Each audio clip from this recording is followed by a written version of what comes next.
तो स्टूडेंट, स्वागत है आप सभी का आपका अपना YouTube channel Bihar study point. आज का प्रश्न है क्लास 10th का मैथ प्रश्नावली 9.1 का प्रश्न संख्या 7 के बारे में।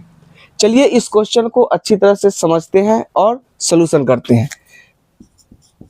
चलिए, क्वेश्चन कह रहा है क्या कि भूमि के एक बिंदु से एक 20 मीटर ऊंचे भवन के शिखर पर लगी एक संचार मीनार के तल और शिखर के उन्नयन कोण क्रमशः 45 डिग्री और 60 डिग्री है, तो मीनार की ऊंचाई ज्ञात कीजिए। ठीक है, तो मीनार का क्या करना है, ऊंचाई निकालना है। क्वेश्चन देखिए, भूमि के एक बिंदु से, मान लीजिए कि ये भूमि है, क्या है, ये भूमि है, और भूमि के एक बिंदु से एक 20 मीटर ऊंचे भवन, देखिए 20 मीटर ऊंचा भवन, मान लीजिए कितना मीटर है, 20 मीटर ऊंचा है, 20 मीटर ऊंचा हो गया ए बी सी। ठीक है, 20 मीटर ऊंचा हो गया।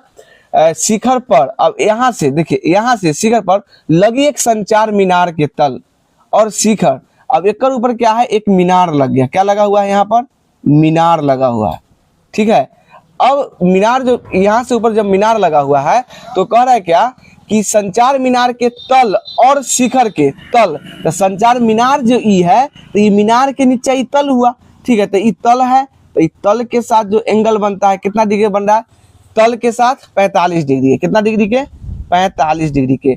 और शिखर के उन्नयन कोण, ये हो गया शिखर, और मीनार के शिखर हो गया, तो ये हो गया, यहाँ पे आ जाएगा ये टोटल है ना, कितना है, 60 डिग्री का। कितना डिग्री का, 60 डिग्री। यानी कह रहा है क्या कि संचार मीनार के तल, तो तल हो गया, तल तो ये हो गया, और शिखर, शिखर ये हो गया, इसके उन्नयन कोण कितना, पहले तल है तो तल से 45 डिग्री और शिखर से 60 डिग्री बनता है। तो ये मीनार की ऊंचाई ये ज्ञात करना है। तो मान लीजिए ए बी सी, इसको मान लीजिए क्या मान लेते हैं, डी मान लेते हैं, यही हमको निकालना है। ठीक है, चलिए देखिए, इसको निकालने के लिए क्या करना पड़ेगा, हमको ये निकालना है। तो इसके लिए क्या, ये हो गया लंब हो गया। ठीक है, तो हमको आधार चाहिए, तब tan थीटा में बैठा सकते हैं। तो उसे जो 45 डिग्री जो एंगल बन रहा है, उसमें देखिए लंब दिया है, आइए आधार निकाल लेंगे, निकल जाएगा, है ना। और जब ये आधार निकल जाएगा तो पूरा ले लेंगे, एडी निकालना है। तो यहाँ पे क्या हो जाए, लिखेंगे कि ए बी बराबर 20 मीटर, कितना मीटर है, 20 मीटर, थीटा बराबर हो गया 45 डिग्री, और BC अब क्या करना है, निकालना है। यानी निकालना है त्रिभुज ABC में, कथी में, हल देखिए क्या हो जाएगा इसका, त्रिभुज ABC में। ठीक है, ABC में ये चीज दिया गया हमको। देखिए लंब दिया है, आधार निकालना है। तो लंब बटे आधार किसका होता है, tan थीटा का होता है। लिखेंगे tan थीटा बराबर लंब बटे आधार, यानी AB बटे BC। tan थीटा के मान कितना है, 45 डिग्री, बराबर AB के मान कितना है, 20, अब बटे AC BC निकालना ही है, तो BC। tan 45 का मान पता है क्या होता है आप लोगों को, tan 45 का मान होता है 1। क्या होता है, 1। तो यहाँ लिखेंगे 1 बराबर 20 बटे BC, बटा कुछ 1 दीजिए, यहाँ पे क्रॉस गुना कीजिए। जब क्रॉस गुना कीजिएगा तो BC में 1 से गुना होगा, तो BC बराबर, तो BC में 1 से, तो BC अब बराबर है, तो बराबर 20 में 1 से करेंगे तो 20, यानी 20 मीटर। BC के मान जो हम लोग को निकला, कितना निकल गया है, 20 मीटर निकल गया है। ठीक है, अब हम क्या करेंगे, अब लेंगे त्रिभुज DBC, उसमें से क्या निकालना है, AD निकालना है। ABC से निकाल लिए। अब लिखेंगे, देखिए पुनः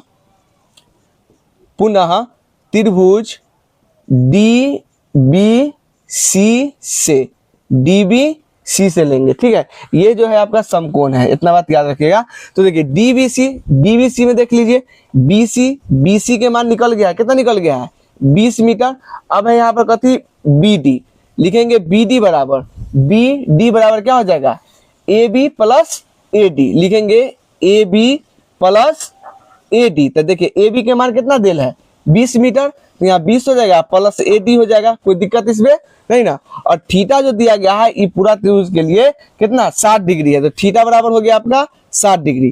तो लिखेंगे इसीलिए tan थीटा बराबर, क्या लिखेंगे, tan थीटा। देखिए ये हुआ लंब और ये आधार दे दिया गया है, और लंब निकालना है, तो लंब बटे आधार किसका होता है, tan थीटा का होता है। तो इसीलिए यहाँ पर चलेंगे tan थीटा बराबर क्या हो जाएगा, देखिए BD, लंब हो गया कौन, BD, आधार हो गया BC, तो BD बटे BC। तो tan थीटा के मान कितना, 60 डिग्री, बराबर BD के मान देखिए क्या दिया गया है, 20 प्लस AD बटे BC के मान क्या है, 20 है। देखिए tan 60 डिग्री का जो वैल्यू होता है क्या होता है, √3 होता है। कितना होता है, √3 होता है। तो √3 बराबर 20 प्लस AD बटे क्या हो जाएगा 20, कुछ नहीं इधर, तो बट्टा में 1 दीजिए और क्रॉस मल्टीप्लाई कीजिए। क्रॉस मल्टीप्लाई कीजिएगा तो देखिए 1 में 20 प्लस AD में गुना कीजिएगा 1 से, तो सेम हो जाएगा, तो 20 प्लस AD हो गया। अब बराबर 20 में √3 से गुना कीजिएगा तो 20√3। अब देखिए हमको AD के मान चाहिए, तो AD के मान चाहिए, तो AD यहाँ है तो बराबर के 20 जो है क्या है, प्लस में है, उधर जाएगा तो माइनस में लिखेंगे, इसीलिए AD बराबर 20√3 माइनस क्या हो जाएगा 20। तो AD बराबर क्या हो जाएगा, देखिए 20√3 माइनस 20, तो 20 दोनों में है तो 20 कॉमन ले सकते हैं। जब 20 हम कॉमन ले लेंगे तो क्या हो जाएगा, √3 माइनस 1 हो जाएगा। ये क्या है, मात्रक मीटर है, तो मीटर में। तो इस तरह से जो है यानी कि जो मीनार के जो ऊंचाई निकल जाएगा 20 इंटू √3 माइनस 1 निकलेगा। तो नीचे लिख सकते हैं कि अतः मीनार की ऊंचाई AD बराबर 20 इंटू √3 माइनस 1 मीटर, यही आपका क्या होगा, आंसर होगा। तो इस तरीके से जो है आप प्रश्नावली 9.1 का प्रश्न संख्या 7 को सॉल्यूशन कर सकते हैं। चलिए इस वीडियो को देखिए, समझिए और अच्छी तरह से सॉल्यूशन कीजिए। चलिए अगर हमारा ये वीडियो अच्छा लग रहा है तो हमारे चैनल को लाइक शेयर सब्सक्राइब जरूर करें। तब तक के लिए best of luck and thank you.